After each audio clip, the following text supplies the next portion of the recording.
Serial तुम देना साथ मेरा के आने वाले एपिसोड में अब एक ऐसा इमोशनल और हाई वोल्टेज ड्रामा देखने को मिलने वाला है जो इस कहानी की दिशा पूरी तरह बदल देगा। आने वाले ट्रैक में रक्षित के घर पर ऐसा दर्दनाक हादसा होने वाला है जिसकी किसी ने कल्पना भी नहीं की होगी। एक मौत पूरे परिवार की खुशियां छीन लेगी और हर कोई गहरे सदमे में डूब जाएगा। सबसे हैरान करने वाली बात यह होगी कि इस पूरे घटनाक्रम के पीछे हर कोई अपराजिता को जिम्मेदार ठहराने लगेगा। आखिर ऐसा क्या होने वाला है कि अपराजिता एक बार फिर सभी के निशाने पर आ जाएगी? क्या सच में उसकी कोई गलती होगी या फिर वह एक बार फिर परिस्थितियों का शिकार बनेगी? आइए जानते हैं आने वाले एपिसोड की पूरी कहानी। अगर आपने अभी तक हमारे चैनल को सब्सक्राइब नहीं किया है तो जल्दी से कर लीजिए ताकि टीवी सीरियल्स की हर लेटेस्ट अपडेट सबसे पहले आप तक पहुंचती रहे। आने वाले एपिसोड की शुरुआत होती है अपराजिता के अपने घर लौटने से। लेकिन जिस घर को वह अपना सहारा समझ रही होती है वही घर उसके लिए सवालों और तानों का अड्डा बन जाता है। जैसे ही उसके आने की खबर पूरे मोहल्ले में फैलती है, लोग तरह तरह की बातें बनाना शुरू कर देते हैं। कोई उसके चरित्र पर सवाल उठाता है तो कोई उसके भविष्य को लेकर ताने मारता है। कई लोग यहाँ तक कहने लगते हैं कि अगर अपराजिता इसी घर में रहेगी तो समाज में गलत संदेश जाएगा और घर की बेटियां भी उसी रास्ते पर चलेंगी। इन जहरीली बातों का असर सिर्फ अपराजिता पर ही नहीं बल्कि उसके पूरे परिवार पर पड़ता है। उसकी मां मजबूरी में सब कुछ सुनती रहती है जबकि परिवार का हर सदस्य शर्मिंदगी और बेपसी महसूस करता है। अपराजिता अंदर से पूरी तरह टूट जाती है लेकिन किसी के सामने अपने आंसू नहीं बहाती। उधर कहानी में एक नया मोड़ तब आता है जब अपराजिता की सबसे करीबी दोस्त की शादी उसके भाई के साथ तय करने की बात आगे बढ़ती है। दोनों परिवार इस रिश्ते को लेकर खुश होते हैं लेकिन तभी दोस्त की मां वहां पहुंचकर ऐसा फैसला सुनाती है जिससे हर कोई हैरान रह जाता है। वह साफ शब्दों में कहती है कि अगर अप्पू शादी के बाद भी इस घर में रहेगी तो वह अपनी बेटी की शादी इस परिवार में कभी नहीं करेंगी। उनके इस फैसले से पूरे घर का माहौल पल भर में बदल जाता है। यह बात सुनते ही रश्मि का सब्र टूट जाता है। वह अपनी माँ से कहती है, माँ, मेरी जिंदगी का फैसला सिर्फ आप कैसे ले सकती हैं? क्या मेरी खुशी की कोई कीमत नहीं है? रश्मि की आंखों में आंसू होते हैं और उसकी आवाज में दर्द साफ झलकता है। तभी अपराजिता की मां बीच में आकर माहौल संभालने की कोशिश करती है।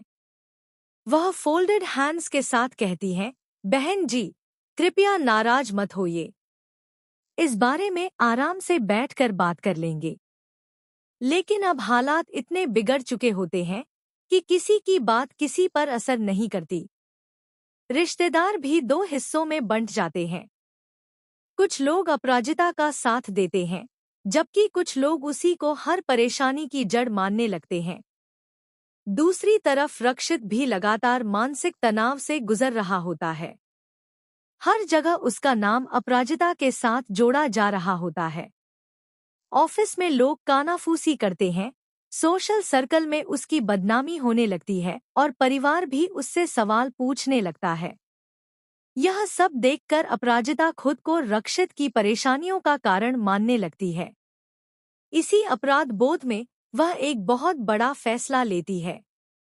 वह अपनी कंपनी से इस्तीफा देने का निर्णय कर लेती है ताकि रक्षित की जिंदगी से हमेशा के लिए दूर हो सके। उसे लगता है कि उसके जाने से शायद रक्षित की जिंदगी फिर से सामान्य हो जाएगी।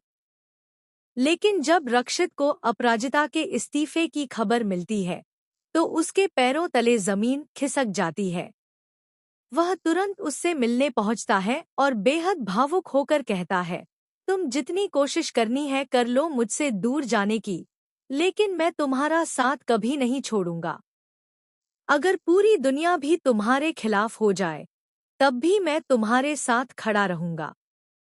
रक्षित की यह बात सुनकर अपराजिता की आंखें नम हो जाती हैं, लेकिन वह जानती है कि अगर वह उसके साथ रही तो उसकी जिंदगी और मुश्किलों से भर जाएगी। इसलिए वह अपने दिल पर पत्थर रखकर उससे दूरी बनाने की कोशिश करती है। इसी बीच कहानी में एक और बड़ा ट्विस्ट आता है। अपराजिता की माँ खुद रक्षित से मिलने पहुंचती है। वह उससे कहती है, अगर तुम मेरी बेटी को सम्मान और खुशियां दे सकते हो तो मुझे इस रिश्ते से कोई ऐतराज नहीं है।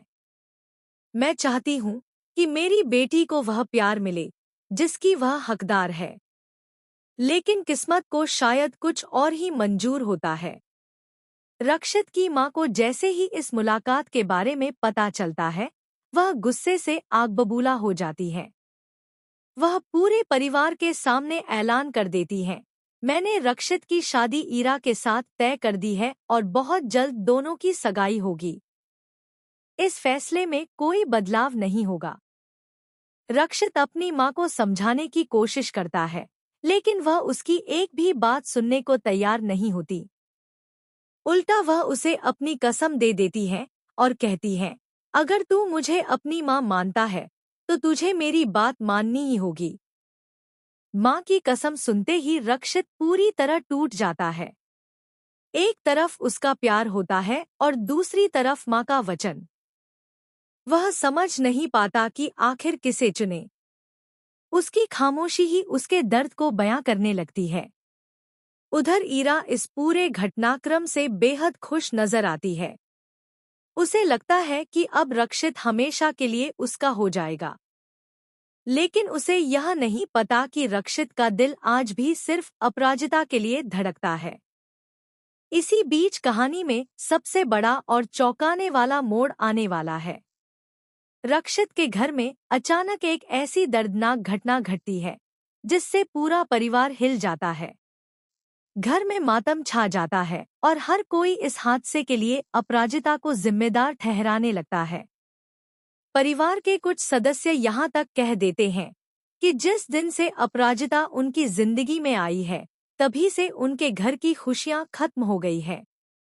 अब सवाल यह है कि क्या सच में इस हादसे के पीछे अपराजिता का कोई हाथ होगा या फिर असली साजिश किसी और ने रची होगी? क्या रक्षित अपने प्यार का साथ देगा या मां की कसम निभाएगा? क्या ईरा की सगाई रक्षित से हो जाएगी या मंडप तक पहुंचते पहुंचते कहानी पूरी तरह पलट जाएगी? और आखिर रक्षित के घर में किसकी मौत होने वाली है जिससे पूरे परिवार की दुनिया उजड़ जाएगी? इन सभी सवालों के जवाब आपको आने वाले एपिसोड में मिलने वाले हैं, जहां हर पल एक नया खुलासा होगा और हर सीन आपके दिल की धड़कनें बढ़ा देगा। इसलिए इस रोमांचक एपिसोड को बिल्कुल भी मिस मत कीजिए। आपको क्या लगता है? क्या रक्षित और अपराजिता एक हो पाएंगे या फिर किस्मत उन्हें हमेशा के लिए अलग कर देगी? अपनी राय हमें कमेंट करके जरूर बताइए। ऐसी ही टीवी सीरियल्स की लेटेस्ट अपडेट्स, स्पॉइलर और धमाकेदार ट्विस्ट सबसे पहले पाने के लिए हमारे चैनल को लाइक, शेयर और सब्सक्राइब